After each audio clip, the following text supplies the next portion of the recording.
விவசாய நண்பர்களுக்கு வணக்கம். இப்போ நம்ம பார்க்க போகிறது மல்லிகை செடி நோய் தாக்குதல்.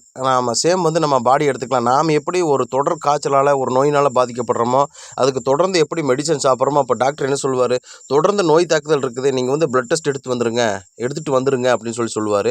நான் போய் பிளட் டெஸ்ட் எடுத்துகிட்டு வருவோம். அதுக்கு உண்டான அவர் என்ன காரணம் சொல்லுவார்னா, ரத்தத்தில் இருக்கக்கூடிய வெள்ளை அணுக்கள் சிவப்பணுக்களுடைய எண்ணிக்கையுடைய குறைபாடு சொல்லுவார்.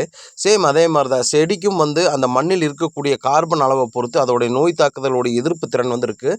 அந்த நோய் தாக்குதலுடைய எதிர்ப்பு திறன் மண்ணுக்கு எது பிளட்னு பார்த்தீங்கன்னா கார்பன். அந்த கார்பன் அளவு பார்த்தீங்கன்னா 0.5லிருந்து 0.75 வரைக்கும் இருக்கணும்.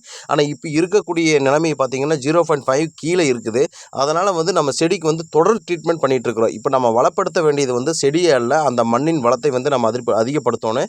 இந்த மண்ணின் வளத்தை 0.5லிருந்து அதுக்கு மேலே கொண்டு போகும்போது பார்த்தீங்கன்னா இயற்கையாகவே அந்த செடி பூச்சி விரட்டியாக இருக்கக்கூடிய ஒரு ஆர்கான் சுரக்கும். நெக்ஸ்ட் பார்த்தீங்கன்னா அந்த பூச்சி நோய்களுக்கான மருந்தாகவும் அந்த ஆர்கானிக் கார்பன் அதுக்குடைய திரவத்தை சுரந்து இயற்கையாக ஒரு செடி வளர்க்க இயற்கையான வழியை ஏற்படுத்தும்.